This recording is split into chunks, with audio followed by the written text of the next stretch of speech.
Hello friends, welcome back to commerce education. इस lecture में हम लोग अकाउंट का जो फर्स्ट चैप्टर है, introduction to book keeping and accountancy, उसका पार्ट 2 करने वाले हैं। मैं पार्ट 1 में आधा 3-4 मीनिंग बता चुका हूँ, मीनिंग एंड डेफिनेशन। इस लेक्चर में हम लोग इसके आगे वाला करने वाले हैं। तो चलो स्टार्ट करते। फोर्थ जो हमारा क्या है, असेट्स। तो असेट्स मतलब क्या होता है, जो भी हमारी प्रॉपर्टी है उसे हम क्या बोलते हैं, असेट्स बोलते हैं। तो चलो हम लोग मीनिंग में देख लेते हैं। Any property, physical things owned by businessman that has a monetary value is called as an asset. जैसे कि मैंने बताया, असेट्स क्या होता है, हमारी प्रॉपर्टी होती है या फिर कोई भी फिजिकल थिंग जो बिजनेसमैन का हो। किसका हो, बिजनेसमैन का हो, जिसका क्या हो, एक मॉनिटरी वैल्यू हो। मॉनिटरी वैल्यू मीन्स मनी, उसका क्या हो, मनी में वैल्यू हो। और मॉनिटरी का मीनिंग भी मैंने बता दिया है। चाहिए तो डिस्क्रिप्शन में मैं लिंक दे दूंगा, आप उधर से भी जाके पार्ट 1 का वीडियो देख सकते हो, या फिर आइकॉन पे दे दूंगा। तो उसमें एग्जांपल्स क्या है, लैंड एंड बिल्डिंग। अभी लैंड और बिल्डिंग इन दोनों का भी पैसा होता है, जिससे हमें क्या मिले, मॉनिटरी वैल्यू मिले। फिर क्या है, फर्नीचर, कंप्यूटर, गुडविल एक्सेट्रा। अभी तुम लोग बोलोगे गुडविल, तो जो भी बड़ी बड़ी बिजनेसमैन होते हैं ना, बड़े बड़े बिजनेसमैन, उनका जो बिजनेस चलता है वो किस पे चलता है, गुडविल पे। यानी कि उसका जो नाम रहता है, मार्केट में जो नाम रहता है उसका, उस पर भी कभी कभार चलता है। जैसे कि टाटा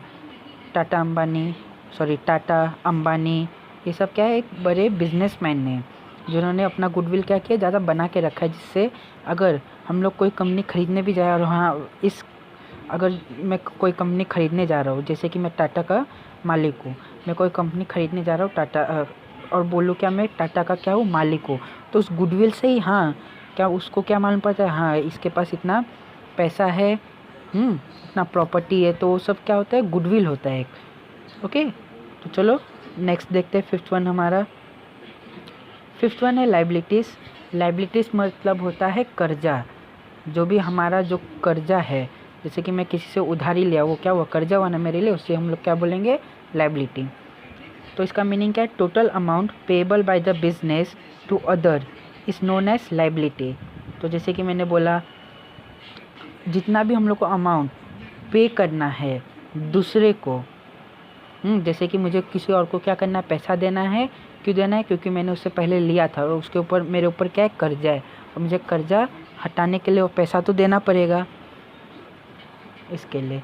तो इसमें एग्जांपल क्या आ जाता है, बैंक लोन। जैसे हम लोग बैंक से क्या करते हैं, लोन लेते हैं, बैंक ओवरड्राफ्ट, क्रेडिटर्स, फिर आउटस्टैंडिंग एक्सपेंसेस, जितने भी हमारे खर्चे हैं, ये सब।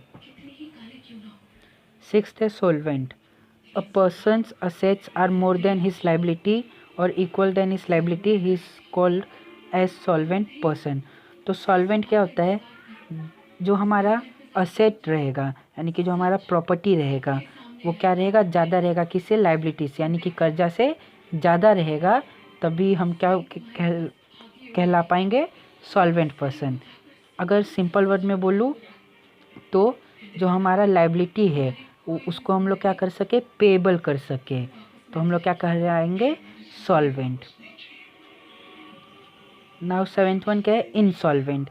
इंसॉल्वेंट मतलब क्या, जो हमारा लाइबिलिटीज है वो असेट से ज़्यादा हो, यानी कि लाइबिलिटीज हमारा ज़्यादा है और असेट्स क्या है, कम है, तो हम क्या कहलाएंगे, इंसॉल्वेंट पर्सन।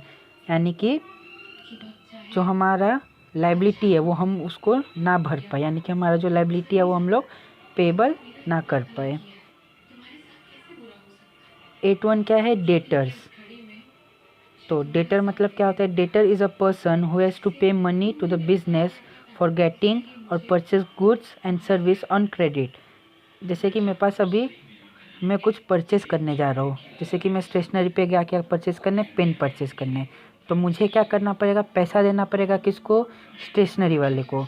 तो मैं क्या कर रहा हूँ, बिजनेस को पैसा दे रहा हूँ ना, मतलब मैं स्टेशनरी को पैसा दे रहा हूँ और मुझे क्या मिल रहा है, गुड्स मिल रहा है, तो हम क्या कहलाएंगे, डेटर। यानी कि एक ऐसा इंसान जो बिजनेस में पैसा दे गुड्स लेने के लिए या फिर सर्विस देने के लिए, उसे हम लोग क्या कहेंगे, डेटर।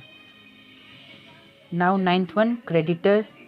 तो क्रेडिटर क्या होता है, इसका उल्टा होता है। इसका उल्टा मतलब बिजनेस से वो पैसा लेता है। जैसे जैसे कि मैंने अभी गुड्स क्या किया, बेचा, सेल किया या फिर दिया।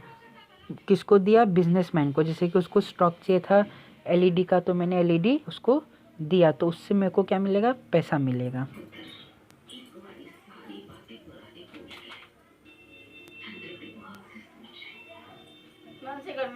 तो अभी डेटर और क्रेडिटर के एग्जाम्पल्स हैं।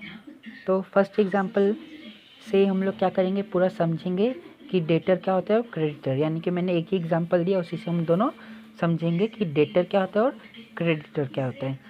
तो mister Rajesh sold goods to mister Mahesh of ₹10,000 on credit. अभी इधर पे दो जन हैं, राजेश और महेश। राजेश ने क्या किया, गुड्स सोल्ड किया। किसको गुड्स सोल्ड किया, महेश को। कितने में, 10,000। और किस पे, क्रेडिट पे। तो इधर पे जो महेश है वो क्या कर रहा है, परचेस कर रहा है। जो महेश है वो क्या कर रहा है, परचेस कर रहा है। क्या परचेस कर रहा है, गुड्स परचेस कर रहा है। तो इसके लिए अभी महेश क्या करेगा, मनी किसको देगा। अभी जो महेश है वो मनी किसको देगा, राजेश को देगा। तो राजेश को देगा, तो महेश क्या कर रहा है, बिजनेस में पैसा दे रहा है। महेश क्या कर रहा है, बिजनेस में पैसा दे रहा है। इसके लिए वो क्या होगा, डेटर होगा। ओके। अभी मिस्टर राजेश क्या कर रहा है, अभी हम लोग सेकेंड साइड से देखेंगे। हम लोग एक साइड से क्या देखे कि वो डेटर है। कौन डेटर है, महेश। अभी एक साइड से क्या देखेंगे कि क्रेडिटर कौन है। तो मिस्टर राजेश क्या कर रहा है, सेल कर रहा है ना। अभी मिस्टर राजेश क्या करेगा, सेल करेगा। तो मनी कौन रिसीव करेगा, राजेश करेगा। किससे रिसीव करेगा, महेश से रिसीव करेगा। महेश से रिसीव किया ये, तो मिस्टर राजेश क्या हुआ, क्रेडिटर हुआ। कैसे, क्योंकि राजेश क्या कर रहा है, बिजनेस में से गुड्स दूसरे को दे रहा है और पैसा क्या कर रहा है, वो रिसीव कर रहा है। तो मिस्टर महेश के लिए राजेश क्या हुए, क्रेडिटर, और मिस्टर राजेश मिस्टर महेश के लिए क्या हुए, डेटर। तो इस एग्जाम्पल से मेरे को लगता है कि आप लोग को समझ गया हो। अगर नहीं समझा हो कि डेटर और क्रेडिटर क्या होता है तो आप मुझे कमेंट में करो, मैं इन दोनों के ऊपर एक वीडियो बना दूंगा। वीडियो अच्छा लगे तो लाइक कर देना, शेयर कर देना और सब्सक्राइब कर देना। इसके आगे वाले लेक्चर में हम लोग थर्ड लेक्चर में और मीनिंग एंड डेफिनेशन सीखेंगे। इस फर्स्ट चैप्टर में मुश्किल से 5 से 6 लेक्चर लगेंगे। जो हमारा 2 लेक्चर हो ही गया, अभी बचे 4 या 3 लेक्चर। तो उस लेक्चर में पूरा हमारा ये क्या हो जाएगा, फर्स्ट चैप्टर ख़त्म हो जाएगा। सेकेंड लेक्चर में सिर्फ 2 लेक्चर में मीनिंग एंड डेफिनेशन होगा और बाकी के लेक्चर्स में मैं क्या करूँगा, अकाउंटिंग इक्वेशन कराऊँगा। ओके। टेलीग्राम और इंस्टाग्राम पे भी हूँ मैं, आप उधर से भी मुझे पूछ सकते हो। अगर कुछ भी डाउट हो तो इंस्टाग्राम पे आप डीएम कर सकते हो मुझे, नहीं तो टेलीग्राम पे आप मुझे मैसेज करके या फिर कमेंट में पूछ लीजिए।